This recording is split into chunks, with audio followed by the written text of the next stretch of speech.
Today, I have the great pleasure of speaking with Kathleen Curran.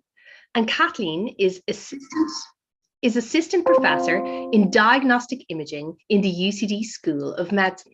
And we will chat about challenges and opportunities for artificial intelligence in medical image analysis. Hi, Kathleen. How are you doing today? Hi, Patricia. I'm well, thank you. How are you doing? I'm doing great. Thanks a million. First question for you today, Kathleen, is where are you located and what's been keeping you going over the last few months? Oh, thank you so much for the opportunity, first of all, Patricia, to speak today. So I'm based in Greystones, and I it's been a great opportunity to be there at home more so during the pandemic. I guess initially, it made a big difference not having to commute to UCD every day, particularly because I got a new puppy. And so it was an Irish red setter puppy. So he's quite active and took a lot more looking after than I'd first realized. Absolutely stunning. I'd say you are running around after him or her, I should say. After him, yes. Yeah, about 3 walks a day. So it was also a good opportunity to go out walking and not stay at my desk 24/7. So that was good. Keeping you very fit and healthy, I'm sure, Kathleen. Kathleen, you lead the UCD Machine Learning in Medical Imaging Research Group. Can you please tell our audience about this role and what makes you so passionate about what you do? Oh, absolutely. So yeah, it's a really active group of everyone from master's students. So I supervise master's students in biomedical engineering and supervising their research projects. And then we've got PhD students because I'm a funded PI in the SFI Centre for Research Training ML Labs. And then I have my own PhD students, and I've also got 3 commercialization teams. So it's quite a diverse group and a real mix of abilities, and they're all bright and motivated and high achievers. But the mix of experience has been really beneficial to the group, and also the multidisciplinarity in terms of, we've got medical, junior medical clinicians who are also developing skills in machine learning, and computer scientists, biomedical engineers. So it's a wide range. And in terms of the projects that I'm focused on, it's everything from musculoskeletal injuries, so I have an opportunity to work with sports institutes and clinicians and engineers and industry, to cancer detection, to rare lung detection. So it's quite a range of different applications in medicine. And I'm quite sure we will have a lot of questions around that. So even I have a lot of questions around that. But maybe just moving on to your title, Kathleen, the challenges and opportunities for AI in medical image analysis. Maybe you could please tell our audience more about this. Absolutely, I'd love to. So I guess my background is I originally did radiography, and then I did my PhD in computer science. So I've always been at the interface of medicine and computer science. And my core interest is in radiology, and a challenge in medicine at the moment and leading into the future is that interpretation of medical images is subjective. So there's quite a lot of variation depending on the actual hospital, different centres nationally and internationally. And what AI can offer is an opportunity to standardize some of that interpretation in terms of providing objective metrics and actually quantifying some of the results. And so that's, one opportunity. Something that we need to be aware of, though, from a machine learning or an AI perspective, is the potential for bias to be introduced into the models. So we need to make sure that there's fairness in the models that we train in terms of EDI, in that they're fully representative of gender, ethnicity, all diversity. And I think that's a problem with some of the current models that we have when we're training the models. And also then a big area that I'm interested in, and something that I'm very passionate about, is what's known as interpretability or explainability. So machine learnings, as I know that Patricia, they're black boxes. And what I'm interested in and what my research group focuses on are, developing methods to provide that explainability or interpretability to clinicians so that they can trust the models and the outcome of the models that we produce. I think that's really important, Kathleen, and I hope there are a lot of questions around that and the trust aspect of AI and that explainability. But maybe just in the interest of time, you and I will move on. And just my last question for you today before we open it up to the audience. In UCD Discovery, we are incredibly passionate about interdisciplinarity. And how important is that to your work? Oh, that's absolutely key. And it's something that, that I really, really enjoy about my work in, working closely with an interdisciplinary team. So I'll give you one example of, where we've got growing research collaboration with the respiratory department in Vincent's Hospital and with Professor Cormac McCarthy. And we've just published an article this week on pulmonary embolism and the use of machine learning techniques to improve or to predict that high, risk prediction in patients who are likely to get a pulmonary embolism. And we've also received funding to look at rare lung disease. So as you can imagine, there are a few clinicians in Ireland who have the skill set to interpret, again, images and to detect features that are difficult for experts to detect because of the mere fact that they're rare. And so we've received funding to look at developing an AI tool for rare lung screening. So again, that's, it's really important. We need the clinicians to help us in annotating or drawing regions of interest around the image where we've got features of interest. And then we need the computer scientists, the engineers to develop the models that will, embed that into the radiology workflows.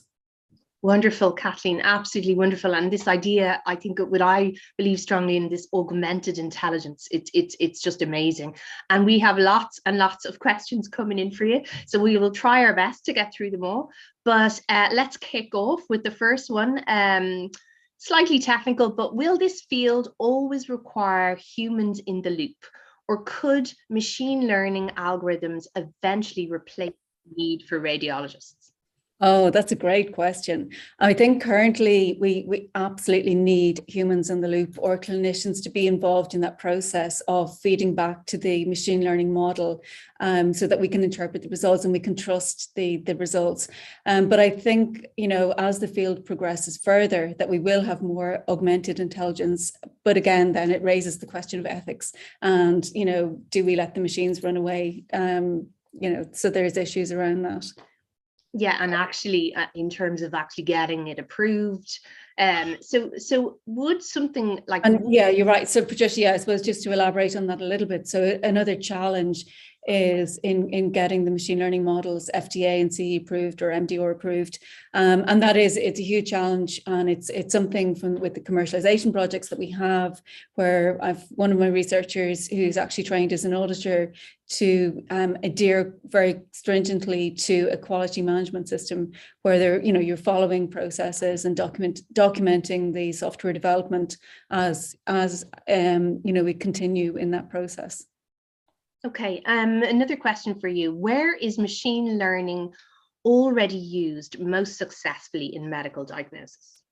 Oh, I'd like to say, I'm just thinking of one particular application, and it's known as Rapid AI. It's not my work, but it's, the importance of detecting stroke within a 6-minute window is absolutely key in terms of the diagnosis and treatment. And there are AI tools that are available. And I know, a few hospitals in Ireland have this software available where the patients can be diagnosed, remotely using this software. So clinicians can know instantly, what tests and what treatment that they need to follow.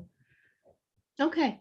Thank you. And in terms of actually interesting question coming here about your pulmonary embolism project. So that sounds incredible. So how does it actually detect the embolism or the clot in the lungs? Am I right in saying that's a clot? Yeah. Yep. So in this case, rather than image analysis, this was data analysis. It's where we were looking at trying to find existing blood biomarkers and other clinical factors and identify the optimal combination to be able to predict those patients that were highest at risk. Because the difficulty there is that the CT scan is the gold standard.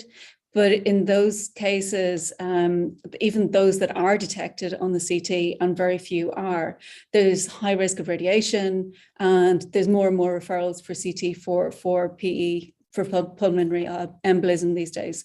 So it was very simple. So it can be quite an elegant solution also. Great. And it stops people being exposed to radiation when they don't need to. That's amazing. Well done.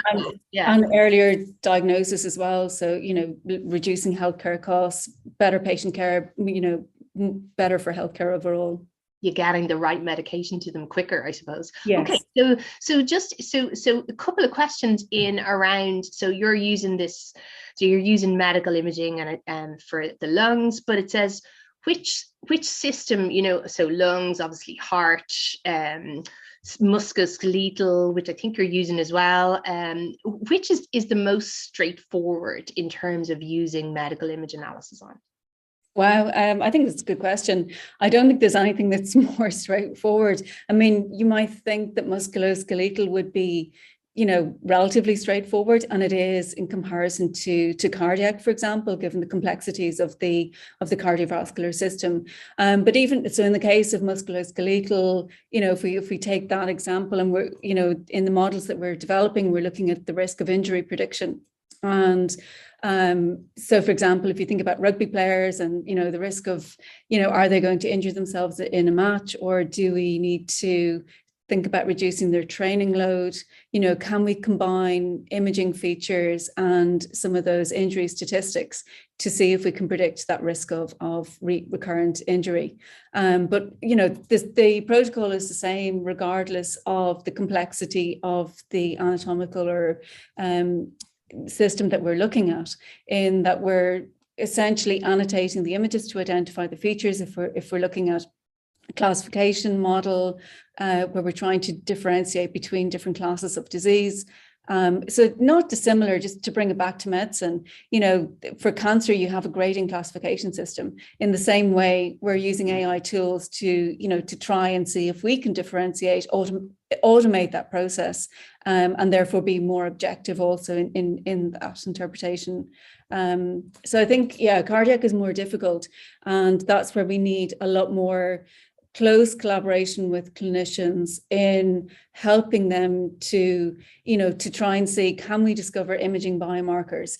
But given that we, a muscle, with some experience as an engineer, we can work out and we think, okay, well, this is the hamstring muscle, this is where the muscular tendon junction is. So it's easier as an engineer to identify where that interface is. Whereas, for example, if we're looking at AI to try and differentiate different cardiomyopathies, that's a lot more challenging. So we need to work more and more closely with clinicians to be able to understand that, in terms of, it might just be that, there's a difference in the left ventricle, but it's usually a lot more complex than that, and it's not always obvious. So there needs to be a lot of interaction to see if the results that we're outputting, if the clinician is in agreement with that and trusts those models. Again, back to the idea of trust, and also how important it is to have teams, multidisciplinary teams involved in this. Absolutely. Interesting question for you, Kathleen, in terms of deep learning. So here's one. So deep learning appears to be the best method for many problems, from playing chess to recognizing speech. Is deep learning the tool of choice for medical image analysis? That's a great question, because sometimes, it's very easy to forget.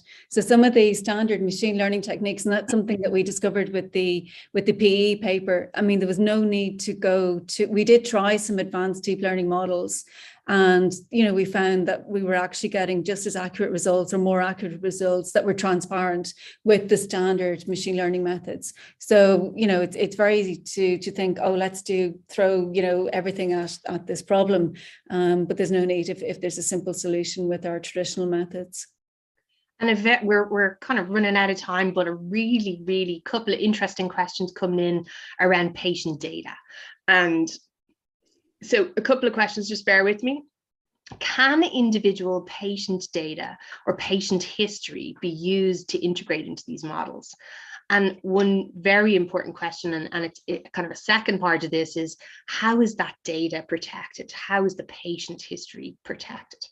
And I GDPR here. So we don't have much time, so that's a huge question, but maybe we'll start with the I'll be brief. Individual patient history. Is it used in these models? Is patient data used? So it's really important, and it's a really cumbersome, tedious part of the initial process where we absolutely, in terms of ethical approval and GDPR. So I also co-chair the Data Protection Impact Assessment Committee here in UCD, and so it's something that I would oversee in terms of the measures that need to be taken in de-identifying the data.